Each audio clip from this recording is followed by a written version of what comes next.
Obadias. Nós vamos ler todo o livro. Estou lendo provavelmente uma versão diferente dos irmãos, pelo que acompanhei na leitura, na Almeida século 21. Mas é muito semelhante. Diz assim a palavra de Deus: Visão de Obadias.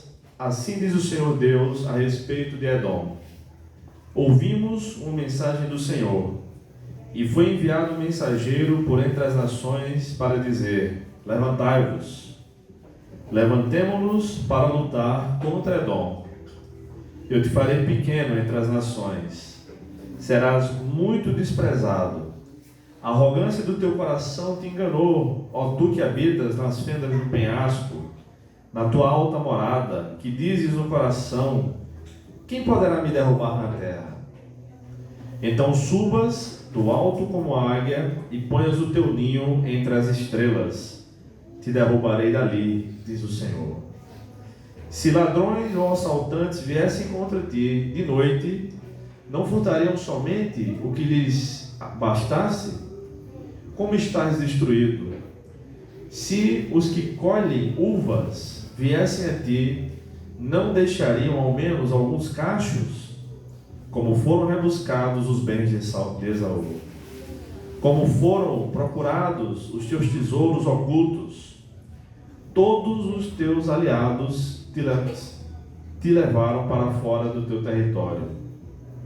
Os que estavam em paz contigo te enganaram e prevaleceram contra ti.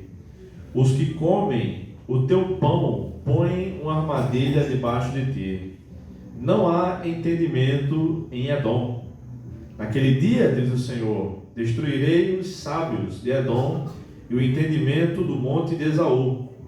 Então os teus guerreiros ficarão com medo, ó Temã, e todos serão exterminados do monte de Esaú pelo massacre. Ficarás coberto de vergonha por causa da violência feita a teu irmão Jacó, e serás exterminado para sempre. No dia que estiveste do lado oposto, quando estranhos levaram os bens dele, e os estrangeiros entraram pelas suas portas e lançaram sorte sobre Jerusalém, tu mesmo estavas entre eles. Mas não devias olhar com prazer o dia da desgraça de teu irmão, nem te alegrar com a ruína do povo de Judá, nem falar com arrogância no dia da tribulação, nem entrar pela porta do meu povo no dia da sua calamidade. No dia da sua calamidade, não devias olhar satisfeito para a sua desgraça, nem lançar mão dos seus bens, nem ficar nas encruzilhadas para exterminar os que escapassem, nem entregar os que lhe restassem no dia da tribulação. O dia do Senhor está perto, sobre todas as nações.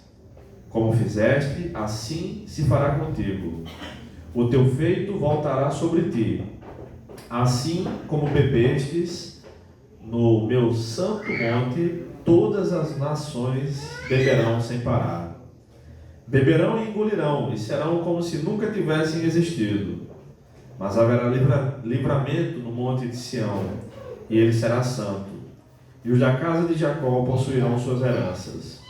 A casa de Jacó será fogo, e a casa de José labareda, e a casa de Esaú palha. O fogo e a labareda se acenderão contra a palha e a consumirão, e não restará mais ninguém da casa de Esaú, porque o Senhor o disse. Os do Neguebe possuirão o monte de Esaú, e os da planície os filisteus. Possuirão também os campos de Efraim e os campos de Samaria, e Benjamim possuirá Gileade. Os cativos deste exército dos israelitas possuirão os cananeus até Sarepta. E os cativos de Jerusalém, que estão em Sefarade, possuirão as cidades do Neguebe. Os vencedores subirão ao monte de Sião para julgar o monte de Esaú, e o reino será do Senhor. Amém. Vamos orar mais uma vez, irmãos. Pai amado, obrigado, Senhor, por essa oportunidade de poder cultuar o Senhor. Obrigado por esse privilégio que nós temos aqui de cantar louvores, de fazer orações, de meditar na Tua Santa Palavra, Senhor. Que o Senhor tenha misericórdia de nós e nos ajude. E que o Senhor fale conosco, em nome de Jesus. vocês. Amém. Meus irmãos, o nosso tema é a mensagem do livro de Obadias, obviamente. Então, apesar de ser o menor livro do Antigo Testamento, nesses 21 versículos que nós acabamos de ler, há muitas mensagens que poderiam ser pregadas. Poderia ser pregada uma série de mensagens, mas eu quero focar no coração da mensagem.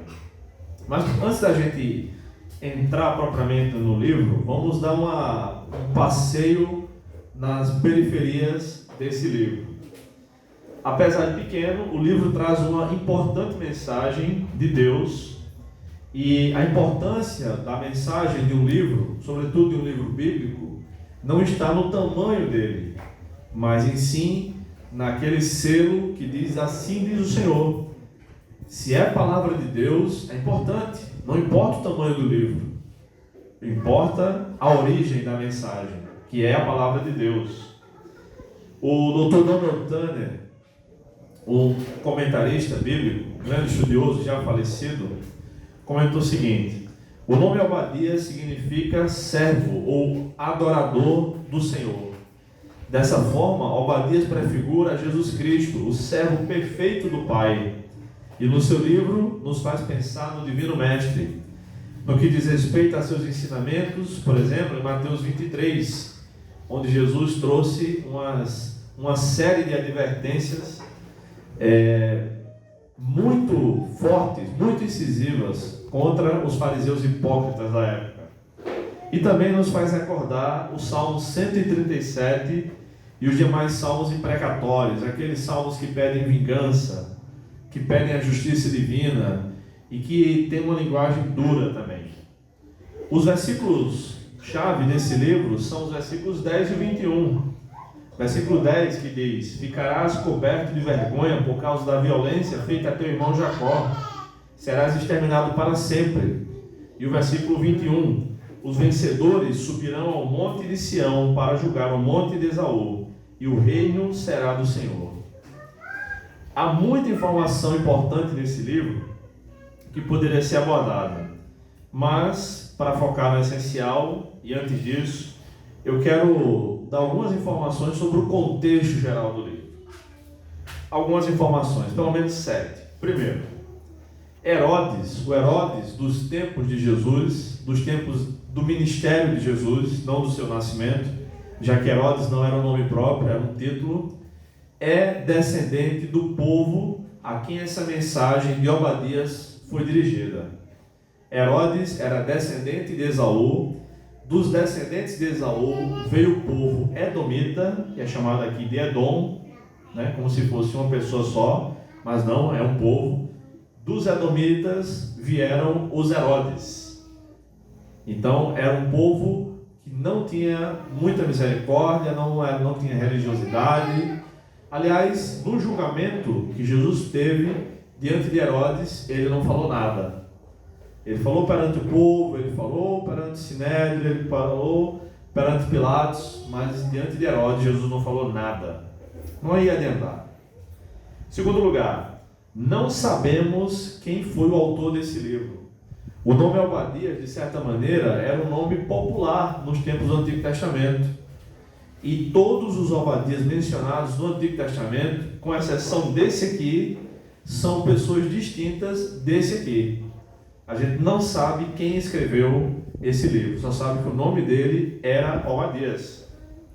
Terceiro lugar, é quase impossível dizer também a data em que esse livro foi escrito. Os eruditos do Antigo Testamento não sabem datá-lo com precisão. Em quarto lugar, os edomitas confiavam na própria força, na própria riqueza, no próprio conhecimento, no próprio entendimento, nas suas estratégias militares, o que fica notório na leitura do livro. Vocês vão ser destruídos, vocês que moram nas fendas. Eles viviam num lugar militarmente favorecido. Era um lugar em que era cercado por vielas, e assim quando os inimigos vinham para a guerra, eles estavam prontos para a batalha. Então eles se sentiam protegidos, eram pessoas inteligentes Então eram pessoas cheias de si, se achavam autossuficientes porque tinham dinheiro, tinham proteção militar, tinham estratégias militares, eram astutos, mas conforme Provérbios 16, 18, a soberba precede a ruína. A soberba precede a ruína. Esse é o caminho do soberbo, é a ruína. É passar vergonha, é se dar mal na vida, e foi exatamente isso que aconteceu com o povo edomita. Por sua grande soberba, eles acabaram muito mal. Que esse não seja o nosso caminho. Em quinto lugar, os edomitas ajudaram os inimigos do povo de Deus a destruir seus próprios irmãos, os judeus, os descendentes de Jacó. Os descendentes de Esaú são os edomitas, esse povo aqui. Os descendentes de Jacó, o povo de Judá. Naquelas Bíblias que vocês têm, que tem mapas no final, geralmente tem dois mapas. Uma com o título Reino Unido, que não tem nada a ver com a Inglaterra, né? É o Reino de Israel. E as 12 tribos separadinhas lá, preto e branco, colorido. As Bíblias que tem mapas no final tem isso. E logo em seguida esse mapa, é de praxe, tem um outro mapa chamado Reino Dividido. O reino do norte, o reino de cima, é o reino de Israel. E o reino de baixo, o reino do sul, é Judá. A tribo de Judá e outra tribo e meia, mais ou menos. Os edomitas eram dos reinos do norte. O reino do norte, quando dividiu, depois da morte de Salomão, teve 20 reis, assim como o reino do sul. Só que o reino do norte, o reino de onde vieram os edomitas, nenhum rei serviu a Deus. Nenhum rei foi temente a Deus. Eles tiveram 9 dinastias. Uma dinastia é: o meu pai é o rei, depois eu herdo o trono, depois meu filho herda o trono, e aí alguém dá um golpe, geralmente matando, né? E aí vem uma segunda dinastia, e vem outra, e vem outra. Eles tiveram 9 dinastias, em 20 reinados. Ou seja, um histórico de guerra, de violência, sem a bênção do Senhor. Já o reino do sul, Judá, teve uma dinastia só. A dinastia de Davi, de onde veio o Messias. Então, a principal razão da ira de Deus contra os edomitas é porque eles lutaram e ajudaram os inimigos de Deus a destruir, literalmente, matando os judeus, os da tribo de Judá, os do reino do sul. Ninguém pode ajudar a ir contra o povo de Deus, sobretudo aquele que outrora era povo de Deus. E Deus ficou furioso com isso. Em sexto lugar, esse povo descendente de Esaú, enquanto os judeus são descendentes de Jacó, eram arrogantes. Eles não eram religiosos e não se arrependiam dos seus pecados. É interessante que Jacó é chamado de profano na Bíblia, né? Ele é chamado de profano no episódio da venda da primogenitura, mas ele busca Deus, ele tem sonho com Deus, o nome dele é mudado. Esaú não busca Deus, só busca vingança. Manipulado por sua mãe, ele busca vingança. Jacó, apesar de ser chamado de profano, tinha um coração quebrantado, deixou de ser enganador e passou a buscar Deus. Então, o começo da vida de alguém não precisa ser necessariamente o fim da vida dessa pessoa. Não é assim? Nós não nascemos em pecado. Lemos agora há poucos minutos trechos do Salmo 51, que é um salmo de confissão de Davi. Ele fala não somente do seu pecado com Batseba e com Urias, mas do pecado no qual ele foi concebido, E todos, desde que o pecado entrou no mundo, por meio de Adão, nascem em pecado.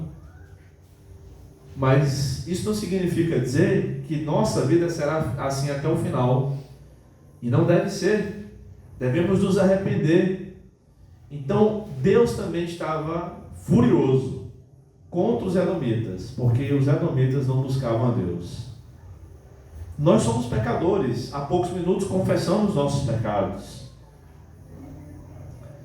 A questão não é se a gente peca ou não peca, porque todos pecamos. A questão é se a gente confessa, se arrepende e deixa, porque esse alcançará a misericórdia, de acordo com Provérbios 28:13. Os edomitas não se arrependeram, e a ira de Deus veio sobre eles. E em sétimo lugar, nessa vista periférica, antes de entrar propriamente no livro de Esaú, de Obadias, melhor dizendo, Esaú e Jacó são aqueles mencionados em Romanos capítulo 9. Paulo não está citando Esaú e Jacó de Gênesis capítulo 25, apesar deles serem mencionados ao longo de todo o Antigo Testamento, mas os seus descendentes, até porque Paulo diz que o maior servirá ao menor. Quando foi que o maior serviu o menor? Nunca, a não ser a descendência de um servindo a descendência do outro. Então, o que a gente planta, irmãos, não necessariamente plantar na terra, mas o que a gente faz na vida, vai refletir na nossa vida, naqueles que nos cercam e daqueles que descenderão de nós. A gente estava conversando na hora do almoço, depois do almoço, né?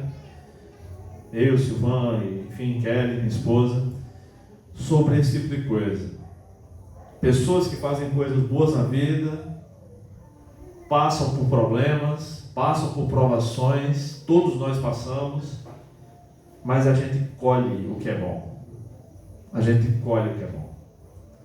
Agora, pessoas que fazem coisas más, têm a oportunidade de fazer o bem, não fazem, se omitem, a tendência é que elas também sejam esquecidas. Então esse livro relata a história de um povo que estava sendo punido por Deus. A arrogância do seu povo foi a sua ruína, como podemos observar nos versículos 2 até o versículo 4. E Deus ofereceu pelo menos 8 razões nesse livro para o castigo de Edom, para o castigo desse povo.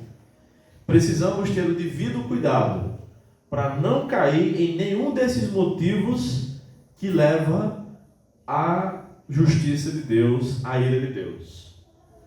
E eu quero falar para vocês hoje sobre essas 8 razões, de maneira breve, obviamente.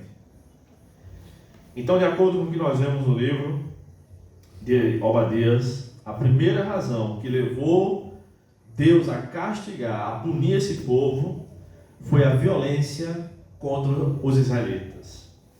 A gente vê isso no verso 10. Verso 10 de Obadias diz: ficarás coberto de vergonha por causa da violência feita a teu irmão Jacó, e serás exterminado para sempre. Deus não aceita a violência desnecessária. A violência às vezes é necessária. Eu lembro quando eu era criancinha, 4, 5 anos, mais ou menos isso, não muito mais que isso. Estava na casa da minha avó e o banheiro lá era ruim de fechar. Tinha um ferrolho que só adultos conseguiam fechar. Mas eu pelejava para fechar. Menino buliçoso, né? E um dia eu consegui fechar. Entrei no banheiro, pum, fechei. Empurrei a porta com toda a força que eu tinha no auge dos meus 4, 5 anos, aquela coisinha magra. Fechei. Fiz o que eu tinha para fazer. E quando eu fui sair do banheiro, eu me aperreei. Quem disse que eu conseguia abrir? E puxei, não consegui abrir o ferrolho. Aí eu comecei a gritar, né? Chamei por minha mãe e tal. E aí, graças a Deus, um dos meus tios estava lá. Ele era solteiro ainda, morava com minha avó. Isso faz mais de 30 anos, uns 32 anos mais ou menos. Mas eu lembro. E o chuveiro era bem em frente à porta. Então o que é que ele fez? Eles foram bem espertos, né? Aí meu tio, alguém mandou, não lembro exatamente quem, eu ir lá e abrir o chuveiro e ficar lá, mas não tomar banho, porque aí eu estaria longe da porta. E aí meu tio usou da boa violência e arrombou a porta. Deu 1 ou 2 chutes, não lembro, mas abriu. Aí depois trocaram o ferrolho para não acontecer de novo, né? Então, às vezes é necessário violência para arrombar uma porta, para salvar alguém. Se a gente está vendo um ônibus que vai atropelar uma pessoa, um surdo, por exemplo, que não está ouvindo, que o ônibus se aproxima, não dá para esperar que o surdo olhe para a gente sinalize, lá vem um ônibus. A gente tem que correr e talvez empurrar essa pessoa, mesmo que ela caia no chão e se arranhe um pouco, ela não vai morrer, o ônibus não vai passar por cima. Digamos que o ônibus ou o caminhão esteja sem freio. Tá? Esse tipo de violência, ou às vezes dá umas palmadas nos filhos, nas crianças, como todo mundo aqui deve ter levado também, e a gente não morreu por causa disso. Pelo contrário, nos educamos, fomos educados. Deus é favorável a esse tipo de violência, mas a violência desnecessária, Deus é contra.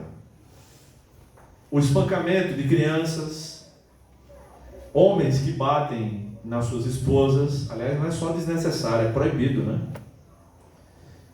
E a violência do povo de Edom, que fez com que os seus próprios irmãos morressem, foi a primeira razão do castigo divino contra Edom, a violência contra os israelitas. A segunda razão está no verso 11.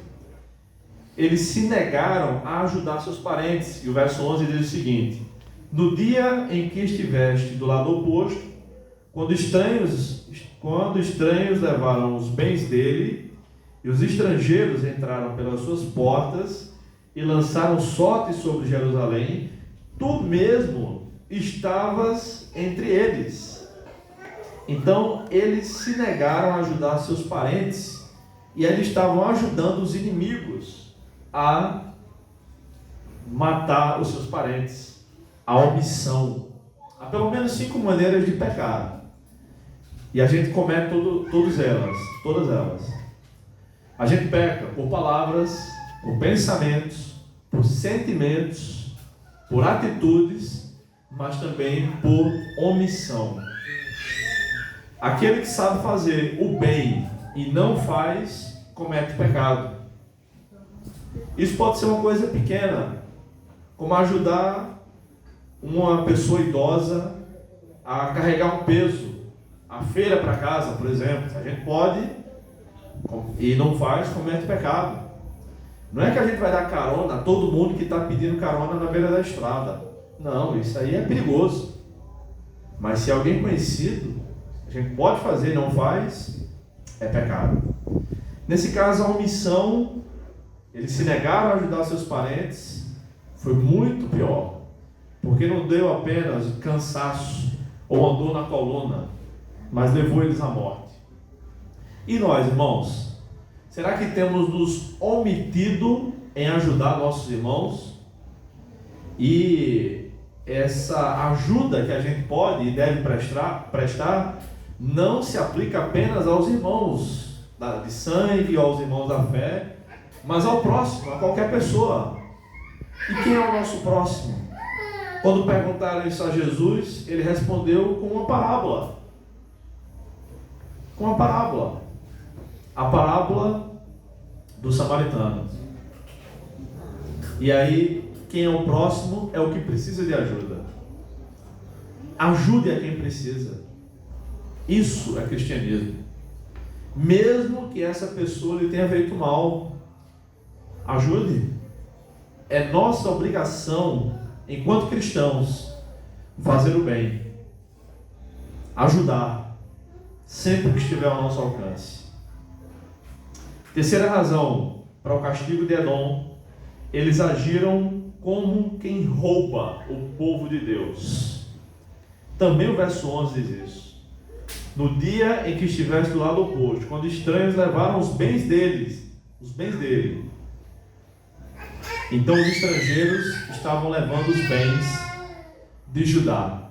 Provavelmente, irmãos, aqui foi durante o cativeiro babilônico, quando Nabucodonosor invadiu Jerusalém e levou os bens do templo. E aí tem muita coisa, inclusive coisas de ouro, coisas muito valiosas, a Arca da Aliança, coisas que não apenas tinham valor monetário, vamos dizer assim, mas e nem apenas, e além do afetivo também, valor religioso, valor que tinha na relação do povo de Judá com Deus. Eles agiram como quem rouba o povo de Deus, porque eles se ometeram, eles traíram seus irmãos. E se nós, enquanto seres humanos, não aceitamos a traição das pessoas, não achamos bacana quando alguém inocente é traído, imagina Deus, irmãos. Se nós, quando traídos, em qualquer circunstância, na escola, em casa, no trabalho, na igreja, se alguém trai a nossa confiança, a gente já fica furioso, e com razão, obviamente, porque nós temos o senso de justiça dado por Deus. Imagina aquele que é todo poderoso, todo santo e todo justo, que é o nosso Deus. Então Deus ficou furioso contra Edom e anunciou: vocês vão se dar mal, porque vocês agiram como quem rouba os seus próprios irmãos. E eles não traíram qualquer pessoa, eles não traíram o inimigo, eles não traíram pessoas desconhecidas, eles traíram pessoas que tinham o próprio sangue deles, os descendentes do seu irmão patriarca, os descendentes de Jacó, os descendentes de Israel. A quarta razão para o castigo de Edom: eles, além de tudo, ficaram satisfeitos, ficaram alegres em ver seus parentes indo para o cativeiro, como a gente pode verificar no versículo 12. Mas não devias olhar com prazer o dia da desgraça de teu irmão, nem te alegrar com a ruína do povo de Judá, nem falar com arrogância no dia da tribulação. É normal entre homens, entre meninos, mangar um do outro. O psicólogo que tem ganhado repercussão mundial pelo seu senso de realidade, pelas suas palestras, Jordan Peterson, escreveu 12 regras para a vida. Agora ele escreveu outro livro que tem sido um best-seller. Eu tenho ouvido algumas palestras dele, alguns trechos. Ele me parece que é cristão católico, mas ele é bem conservador nos costumes. E ele disse que é normal entre homens no trabalho, num churrasco, por exemplo, expressões de microagressões. Isso é normal. Nós homens sabemos disso. Homem deve tratar homem como homem. Então homem, quando é amigo do outro, é bem engraçado, né? A gente se xinga, abraça e diz: aqui é um cara safado, mas aqui é do meu coração. E outras coisas, mas isso aqui não vale nada, mas tu sabe que eu te amo. Homem trata assim outros homens. Isso é normal, irmão. Isso é normal. Normal, tá? Mas homens não podem tratar mulheres assim. Jesus lidou com homens e com mulheres. Sabendo do pecado da mulher samaritana, lá em João capítulo 4, ele não disse: eu sei que você já teve 4 maridos e agora está com um homem que nem é seu marido. Não. Ele perguntou. Aliás, ele mandou chamar: cadê teu marido? Chama ele. Foi o suficiente. Mas esse não foi o tratamento de Jesus com Pedro em João capítulo 21. Após ser restaurado, corria o boato na igreja, porque os crentes são fofoqueiros desde o primeiro século, que João, o apóstolo, o escritor do Evangelho, das cartas e do Apocalipse, que era jovem ainda, era o mais jovem dos apóstolos, não ia morrer até Jesus voltar. Depois vocês dêem uma lida, está em João 21, do 18 para frente. Aí Pedro pergunta: Senhor, e quanto a este? Jesus responde para ele: se eu quiser que ele fique, ou seja, que ele fique vivo, né? Até que eu venha, o que tu tens com isso? Segue-me tu. Se fosse hoje em dia, Jesus teria dito: não é da tua conta, me siga. É a mesma coisa. Mas, irmãos, brincar, mangar entre homens, numa brincadeira, não numa coisa formal, mas numa brincadeira, num churrasco, num futebol, enfim, é uma coisa. Agora, se alegrar com a desgraça do outro é pecado, irmãos. Fulano levou uma queda de moto ali. Ainda bem. Tá onde? Tá um trauma lá de uma pessoa. Ainda bem, não ia muito com a cara dele, tomara que morra. Tem gente que age assim, e tem gente que age assim dentro da igreja. Isso é completamente anticristão. Mesmo que seja nosso inimigo, mesmo que tenha sido uma desgraça sofrida por alguém que nos maltratou, que nos difamou, que nos prejudicou, que fez tudo de ruim contra a gente não pode se alegrar com o mal do próximo. A gente deve dizer que Deus tenha misericórdia, ou no mínimo está nas mãos de Deus. Mas tem uma frase que quando a gente começa a introdução, lá vem besteira, que é quando a gente diz assim: Deus que me perdoe, mas lá vem besteira, né? Geralmente quando a gente começa: Deus que me perdoe, que Deus nos perdoe, né, irmãos? Então Deus ficou furioso, porque além de favorecer os inimigos, além de se omitir, além de ajudar a roubar, os edomitas até mesmo ajudaram, aliás, ficaram satisfeitos quando o povo foi para o cativeiro. Estão se ferrando lá, hein? E Nabucodonosor não é fogo que se cheire não, hein? Paulo vai cantar lá, e eu acho pouco. Essa não deve ser a nossa atitude, irmão. Deus ficou furioso com eles. Quinto lugar para o castigo de Edom. Quinta razão: eles falaram com arrogância. E a Bíblia diz no Novo Testamento, né, que a boca fala daquilo que o coração está cheio. No versículo 12 ainda nós lemos isso: não devias olhar com prazer o dia da desgraça do teu irmão, nem te alegrar com a ruína do povo de Judá, nem falar com arrogância no dia da tribulação. Era o próprio sangue deles, era um povo que estava sendo levado para o cativeiro, para sofrer, para ser escravo. Esse cativeiro durou 70 anos, como a gente sabe. O povo merecia? Merecia. Deus tinha dito que era para eles plantarem 6 anos numa terra, e no 7º ano deixar aquela terra descansar. Mas eles estavam plantando sem deixar a terra descansar por 490 anos. Quanto é um sétimo disso? 70 anos. Você lê lá no finalzinho do livro das Segundas Crônicas, no segundo livro das Crônicas, melhor dizendo, é exatamente por causa disso que o povo foi para o cativeiro na Babilônia, porque não deixou a terra descansar. E aí é como se Deus tivesse dito o seguinte: vocês não vão deixar a terra descansar não? Não vamos não, a gente vai plantar direto, vamos ver se não vão. Pegou eles, botou no cativeiro, disse: vai durar 70 anos. Quando Daniel, o profeta, percebeu que estava chegando por meio das profecias de Jeremias, Jeremias 31 e assim vai, que aquele tempo estava terminando, ele não disse: que bacana, vai terminar. Não, ele passou a orar pelo fim do cativeiro.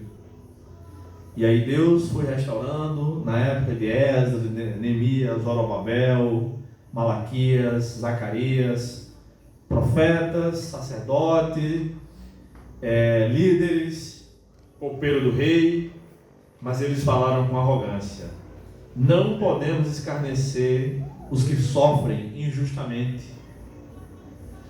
Então é claro, aqueles assassinos merecem estar na cadeia. Aqueles que roubam, que furtam, que assaltam bancos, que traficam drogas, merecem estar na cadeia. Geralmente, esse povo não costuma ver os netos. Quanto mais violento é o crime que a pessoa pratica, mais cedo a pessoa costuma morrer. Traficante não perdoa, não. Ele não quer nem saber quanto o cara está devendo. Vai pagar com a vida, vai ficar sem receber. E às vezes nem fica. Vai na casa da família da pessoa e diz: ó, seu filho ficou devendo tanto, vocês têm que pagar. Senão vou matar todo mundo aqui. Quando eu era criancinha, morei vizinho a casa que aconteceu isso. O povo fugiu de madrugada. Fugiu de madrugada para não ser morto. Não adiantou, os traficantes se encontraram. Aí saiu por volta de 1991. Tem mais de 30 anos. E matou o camarada. E não matou a família porque não quiseram. Mas falar com arrogância, agir com arrogância não é bom. Não é bom zombar dos outros. Sexta razão para o castigo de Edom: saquearam Israel no dia da tribulação. Povo indo para o cativeiro. E o versículo 13 descreve: nem entrar pela porta do meu povo no dia da sua calamidade. No dia da sua calamidade, não devias olhar satisfeito para a sua desgraça, nem lançar mão dos seus bens. Então, além de Nabucodonosor, os próprios edomitas foram para ajudar, foram provavelmente para o templo e pegaram as riquezas do tesouro do templo. E era muito dinheiro. Era muito dinheiro. Eles agiram como os inimigos de Deus. A gente tem às vezes uns ditados, irmãos, ditados populares, que são bem anticristãos. E às vezes a gente não percebe. Por exemplo, quando a gente vê o cabelo de alguém assanhado, né? Alguém, um amigo, enfim, a gente diz assim: rapaz, virou um caminhão de pente ali. A gente quer dizer o quê? Vai pentear seu cabelo, né? A gente não diz isso, né? Ou, exatamente, ou quando a barba está mal feita, assim, tipo a minha, né? Rapaz, virou um caminhão de gilete ali. A gente só quer dizer que a pessoa tem que se arrumar. Mas vamos dar um passo para trás e ver a origem disso. A origem disso é o saque. Virou um caminhão de pente, ou de barbeador ali, ou do que é que seja. Sabe, se eu tiver com suvaqueira, né? Virou um caminhão de desodorante, a gente diz, né? E assim por diante. A gente está estimulando o quê? O saque. Vá lá, pegue um negócio que não lhe pertence e use. É isso. Essa é a origem desse ditado. Que não é cristão, irmãos. Eu sei que é uma brincadeira, mas não é bacana. Eles ajudaram a roubar o tesouro dos seus próprios irmãos. Às vezes a gente faz isso figurativamente, sabia? Não chega na casa do outro e rouba nada, não. Mas às vezes a gente rouba a paciência da pessoa com coisa inútil, coisa desnecessária. Ou rouba o tempo da pessoa, tempo precioso. Eu sou pastor, pela graça de Deus. Também sou professor de seminário, então tive o privilégio de ter Silvano como aluno, amigo e tantos outros. Tem alunos que a gente fica triste, né? Quando o cara vai se formar, não porque o cara vai se formar, é porque a gente já perdeu o contato, né?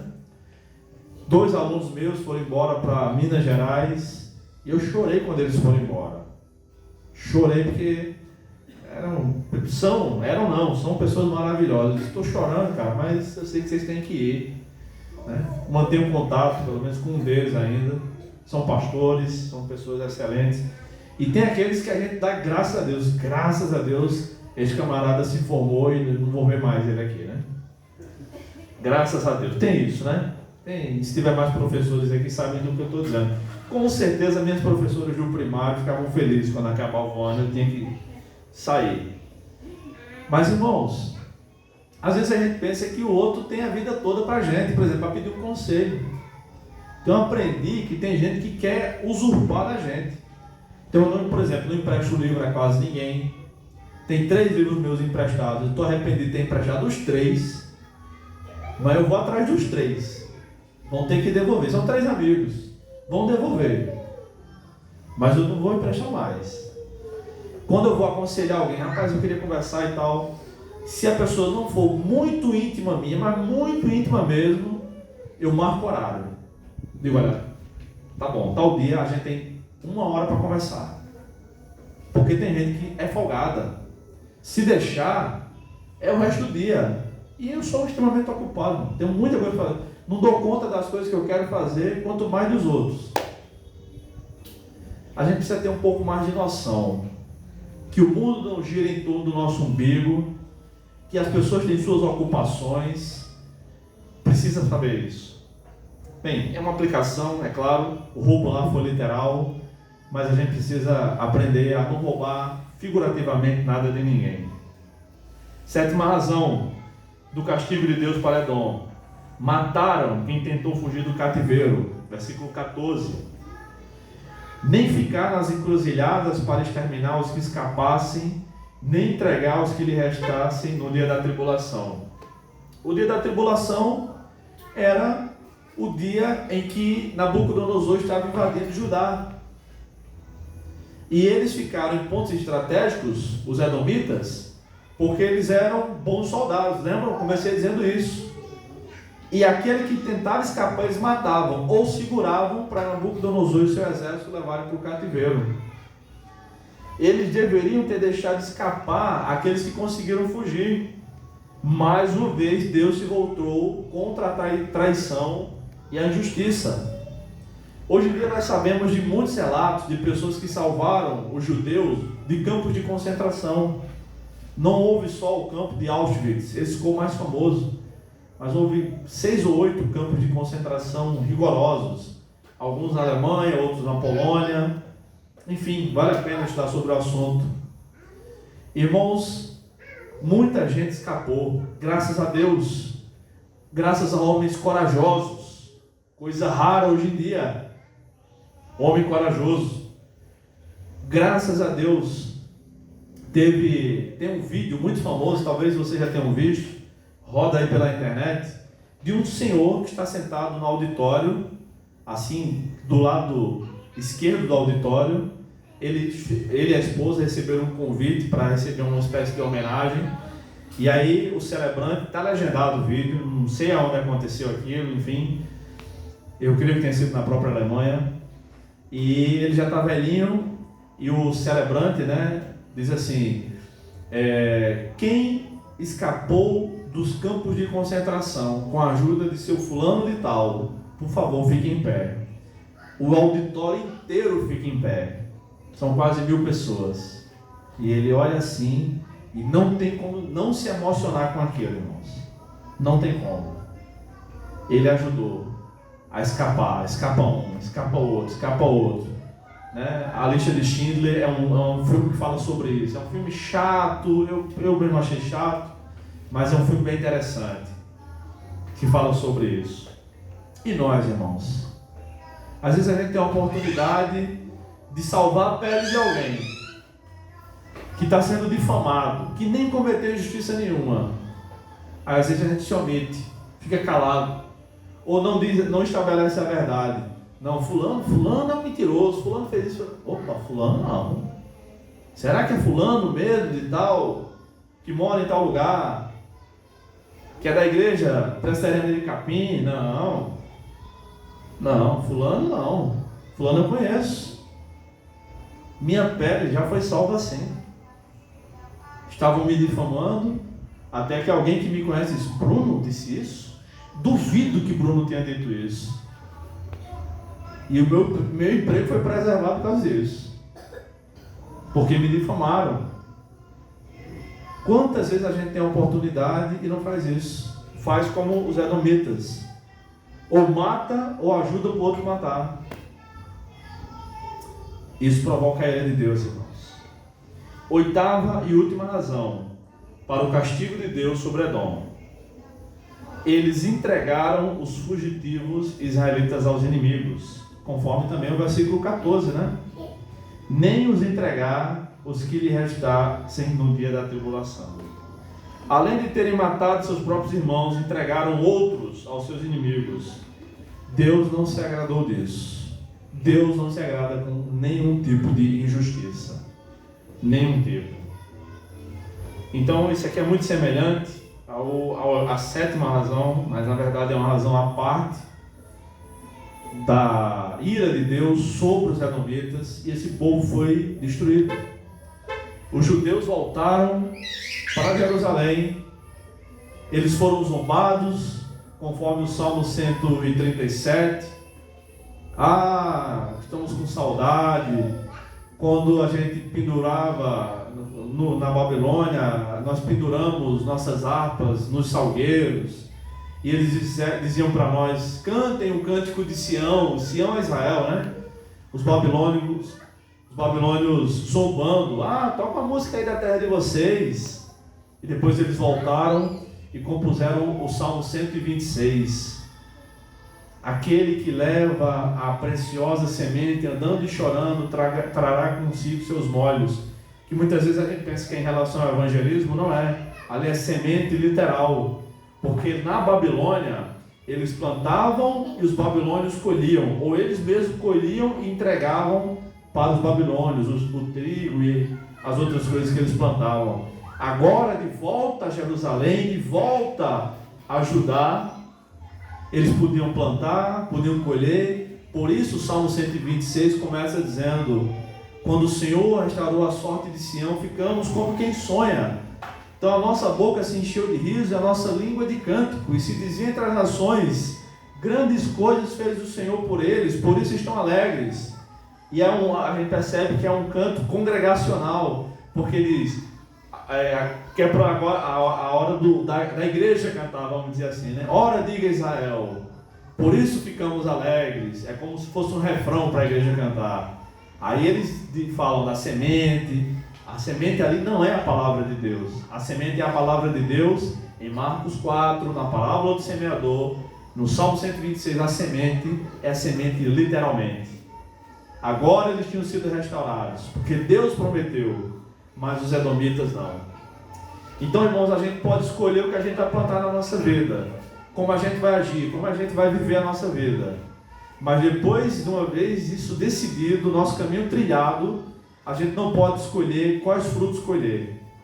Se a gente planta banana, não espere colher uva não. Se planta abacaxi, não espere colher melancia. O que a gente plantar, a gente vai semear, é o que diz a palavra. Para concluir, irmãos, por conta disso, Deus enviou destruição sobre Edom, porque de uma forma toda sábia, Deus usa muitas vezes nosso próprio critério de justiça contra nós, para nos julgar. E se a gente age com misericórdia, Deus vai agir com misericórdia conosco. Se a gente age sem misericórdia para com os outros, Deus vai se lembrar disso e vai se voltar contra nós. Já em relação a Judá, a parte sofrida aqui, eles voltaram do cativeiro, porque Deus prometeu a vitória no fim dos tempos para o seu povo, dos versículos 17 ao 21 do livro de Obadias. E não somente isso, em 13 de maio de 1948, eles voltaram para a sua terra, para Jerusalém, para Israel, que eu não gosto de chamar de Palestina.